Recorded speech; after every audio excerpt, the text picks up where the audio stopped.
주말 사이에 이스라엘과 헤즈볼라가 대규모 공습을 주고받은 가운데 이스라엘과 이란 사이에 긴장이 좀 이어지고 있습니다. 정말 5차 중동 전쟁이 발발할 가능성이 있는 것인지 박현도 서강대 유럽연화 연구소 대우 교수와 이야기 나눠보도록 하겠습니다. 전화로 연결되어 있습니다. 교수님 안녕하세요. 네, 안녕하십니까.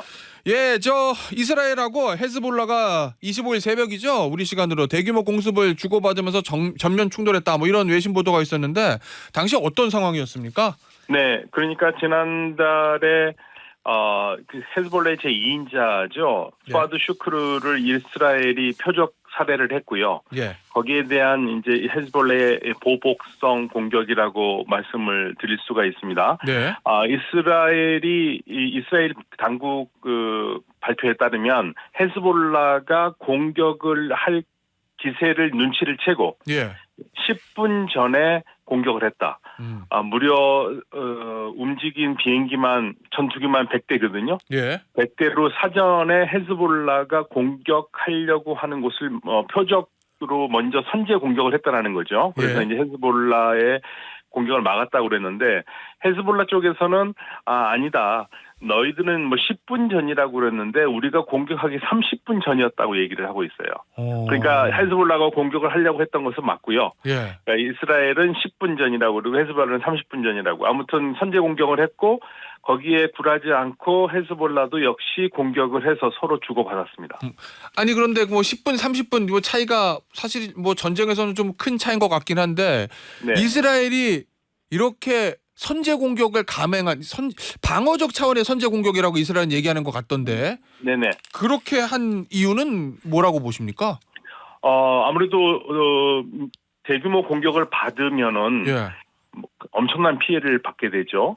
그리고 작년 10월 7일에 하마스의 기습 공격을 막지를 못했잖아요. 예. 그러니까 이번에는 우리가 그전과 다르다. 이번엔 제대로 준비가 돼 있다면서 사실 네타냐후 총리 정부가 국민들에게 우리가 10월 7일에는 실패를 했을지 모르겠지만 예. 그런 말은 절대 하지 않습니다만은 이번에는 미리 막아서 사전에 불씨를 제거했다라는 것을 보여주었고요. 예. 그런 면에서는 이스라엘로서는 안보 측면에서는 이스라엘에서는 당연히 할 수밖에 없는 상황이었을 겁니다. 그런데 문제는요. 예. 이게 헤즈볼라가 국가가 아니지 않습니까?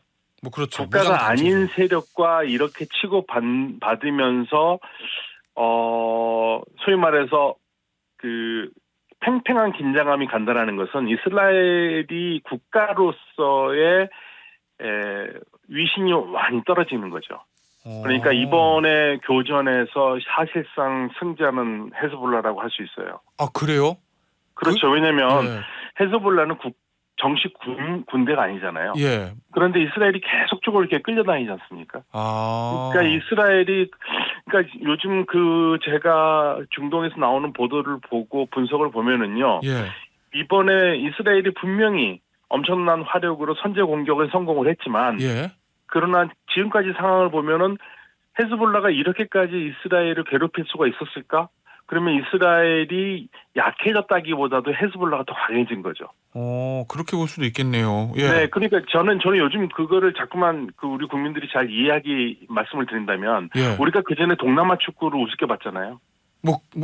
그랬죠. 예. 네, 그렇죠. 근데 지금 동남아 축구 우리가 우습게 못 보지 않습니까? 인도네시아, 말레이시아 많이 올라왔잖아요. 예, 많이 올라왔어요.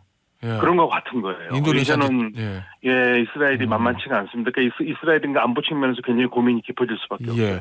자, 그러면 일단은 10분, 30분 시간 차이는 있지만 헤즈볼라가 선제 공격을 하려고 했던 거 맞는 거잖아요. 네, 맞습니다. 예, 네. 그런데 이제 이스라엘의 선제 타격으로 무산이 된 건데 헤즈볼라의 그런 선제 공격의 목표는 뭐였습니까? 어디였습니까? 헤즈볼라가 상당히 사실은 이제 나스랄라 지도자가 발표를 했어요. 성명서를 발표를 했는데 자신들의 공격은 성공을 했다고 얘기를 했고요. 그래요? 그런데 확전을 원하지 않았기 때문에 예. 민간 시설이라든지 전기 시설이라든지 이런 거 전혀 공격하지 않았고요. 군사 시설만 공격을 했어요. 그래요? 예, 군사 시설. 그러니까 만약에 혹시라도 발전소라도 때리면은 사실은 민간인 피해가 있지 않습니까? 전기도 그렇죠. 나가고 그렇게 되면 확전할 가능성이 있잖아요. 그러니까 굉장히 조심스럽게 확전하지 않을 상황에서 군사시설만 공격했다라는 거는 헤즈볼라가 아마도 이란의 요청을 받아들였을 것 같아요.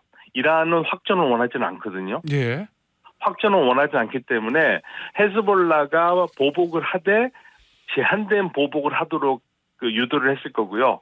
그런 면에서 나스랄라가 자신들의 공격은 성공적이었고 이번 상황을 보고 만약에 부족한 게 있다면 제2차 공격을 하겠다고 얘기를 했지만 일단은 상황은 다소 조용해진 상황으로 가는 것 같습니다. 자, 그러면 교수님, 예전에 그 하마스와 이스라엘 충돌 때는 사실은 저 민간인 피해도 좀 많았잖아요. 네네. 이번에는 민간인 피해는 별로 없었습니까? 민간인 피해는 전혀 없는 걸로 나오고 있습니다. 그래요. 예, 그러니까 자, 굉장히 예. 조심스럽게 공격을 했다는 얘기죠. 그러면 그런 조심스러운 공격을 통해서 헤즈볼라가 얻고자 하는 건 뭐였을까요?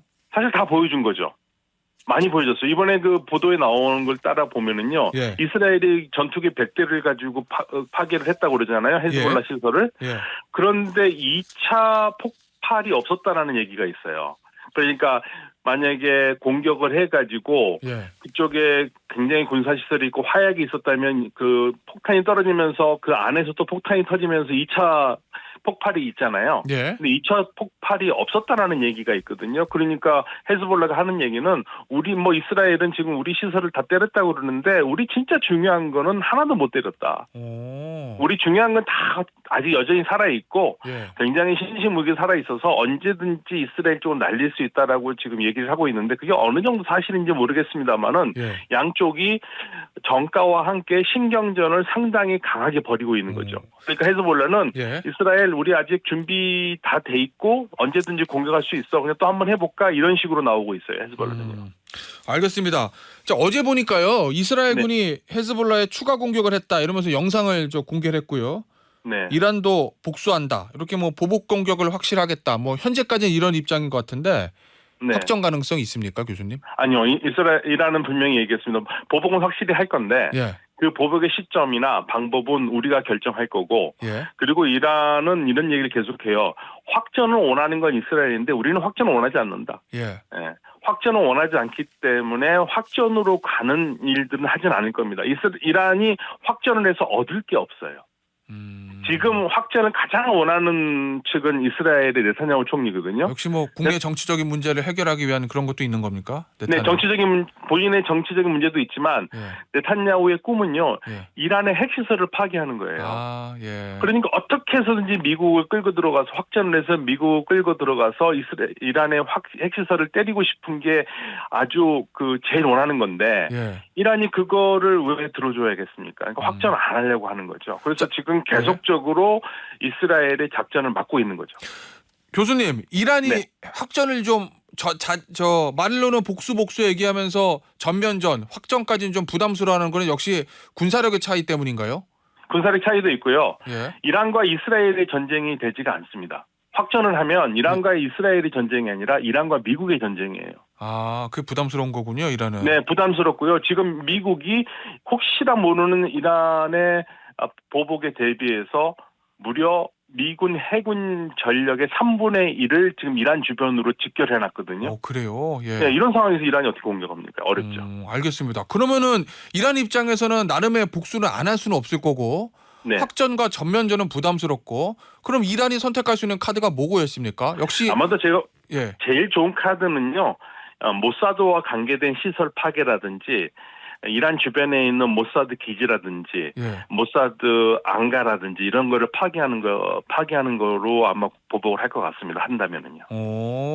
일종의 그러면은 이스라엘이 이란에서 하마스 헤즈볼라 지도자 암살했던 거가 비슷한 형태의 어떤 그런 일을 벌일 수도 있다 이런 얘기입니까? 그렇죠. 하마스의 지도자였던 하니에를 죽였을 때 이란이 앙가를 공격을 했잖아요. 예, 맞아요. 근데 이란은 아마도 요인 암살은 문제가 더 클 수 있으니까 예. 모사드의 비밀 시설들을 때리는 거.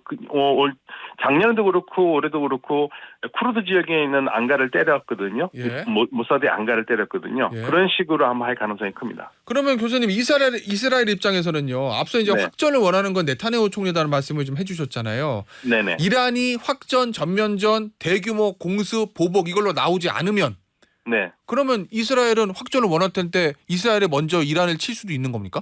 아니 뭘 치지 빌미 못할 잡아서? 겁니다. 미국 때문에 못 치는데 예. 이란이 발끈해서 나올 수 있도록 계속적으로 도발할 가능성은 있죠. 유도할 수도 있다. 이란의 네. 도발을. 네, 이란의 신경을 계속 건드리는 거예요. 예. 이란이 그동안 그걸 잘 참아왔거든요. 전략적 인내를 통해서요. 예. 근데 4월 1일에는 도저히 못 참아서 이스라엘이 주 시리아 이란 영사관을 때리는 건 도저히 참을 수가 없기 때문에 조건을 걸고 공격을 했죠. 제일 예. 처음에는 휴전을 하면 때리지 않겠다. 이스라엘의 행위를 비판하면 때리지 않겠다. 근데 둘 다 되지 않으니까 국가 체면상 어쩔 수 없이 공격한 부분들이 있거든요. 예. 그런데 이번에는 다시 전략적 인내로 들어가는 거죠. 알겠습니다. 자, 이런 가운데 이런 헤즈볼라와 이스라엘의 공방 때문인지 이 카이로에서 열리고 있던 가자 지구 휴전 협상 이게 이제 종료됐잖아요. 별다른 네. 성과도 없이. 네. 이 상황은 어떻게 봐야 됩니까? 근데 사실은 이란이 새로운 대통령이 휴전이 되면은 보복을 안 할 수 있다는 얘기를 했는데 네. 결국에는 휴전이 되지 않았죠. 휴전이 되지 않은 이유는 정확하게 한 가지입니다. 이스라엘이 요구 사항이 늘어서 그래요. 그래요? 그러니까 휴전을 한다라는 얘기는 이스라엘 군대가 완전히 가자에서 철수하는 게 일단 우선이 돼야 되는데 그렇겠죠. 이스라엘이 7월 이번에는 무슨 조건을 내걸었냐면 필라델피 통로와 넷사림 통로에 이스라엘 군을 주둔시키겠다는 얘기입니다. 필라델피 통로는요 어디를 얘기하냐면 가자 지구가 이집트와 붙어 있거든요. 예. 그 지역을 원래 이스라엘이 단속을 했다가 예. 2005년에 다 나오면서 그거를 가자 쪽에 넘겨준 곳이거든요. 예. 근데 그곳에는 왜 이스라엘이 군대를 주둔하려고 그러냐면 이집트에서 하마스 통로가 연결돼 있다고 봐요. 터널이. 그래서 예. 만약에 이스라엘군이 다 빠지면 또 하마스가 예전과 똑같이 그 통로로 해서 터널을 통해서 무기를 증강을 해서 다시 힘을 세울 거라고 보기 때문에 예. 아예 원천 차단하기 위해서 이스라엘 군대를 주둔하겠다. 알겠습니다. 네, 그거와 그리고 남북 가자 사이에 넷사림 통로 있는데 거기에도 군대를 주둔해서 하마스를 솎아내겠다. 예. 이 두 가지를 내걸고 있는 한 휴전 협상은 될 수가 없죠. 알겠습니다. 자, 마지막 주제인데요. 교수님. 네. 지금 이스라엘이 좀 불안하잖아요. 아무래도 네네. 전쟁 위험이 있고. 그런데 우리 국민 180여 명이 종교 행사 참석차 이스라엘에 입국한 것으로 알려졌습니다. 글쎄요. 아무 문제가 없어야 될 텐데 좀 위험한 일 아닐까 뭐 이런 생각도 들고요. 위험하죠. 우리나라 보험회사들이 여행자 보험을 들어주지는 않습니다. 이스라엘 가면요? 네, 이스라엘 가는 걸 들어주지 않아요. 그러니까 이분들이 아마 이스라엘 현지에서 그 보험을 사거나 국제 보험을 살 수밖에 없는 상황이거든요. 그럼에도 갔다라는 얘기는 사실은 우리가 못 가게 지금 정부에서 얘기를 하고 있는데 예. 빨리 나와야죠. 정부에서 지금 그럼 이스라엘 지금 권고 사항입니까? 이스라엘에 가지 말라고? 네. 가지 말라고 하죠. 지금 이 상황에서 가기가 어려운 상황이죠. 예. 만약에 이스라엘 정부가 예. 뭐 아주 특별한 일이 있어가지고 이들을 초청하고 안전을 보증한다고 모르지만 그러지 않은 상태에서 이렇게 종교 행사를 가서 무슨 문제가 있으면 본인들 책임은 지지 않을 거 아니에요. 또 국가 책임을 져야 되잖아요. 우리 외교부나 우리 정부가 책임을 져야 되는데 알겠습니다. 좋지 않죠. 자. 네. 이런 상황에서 전문가로서 이분들에게 뭐 어떤 말씀 해주고 싶으세요, 교수님? 그러니까 빨리 나오시라고요. 빨리 나오시는 게 좋습니다. 물론 지금 네. 뭐 이스라엘이 여행자가 아무도 없기 때문에 가면은 그리스도교의 여러 성지를 아주 쉽게 돌아볼 수는 있겠죠. 예. 그러나 지금 그게 문제가 아니라 혹시라도 한 명이라도 문제가 생기면은 이거는 정부로서도 굉장히 부담스러운 일이거든요. 알겠습니다. 오늘 인터뷰는 여기서 교수님 마무리하도록 하겠습니다. 지금까지 박현도 서강대 유럽연합연구소 교수였습니다. 감사합니다. 네, 감사합니다.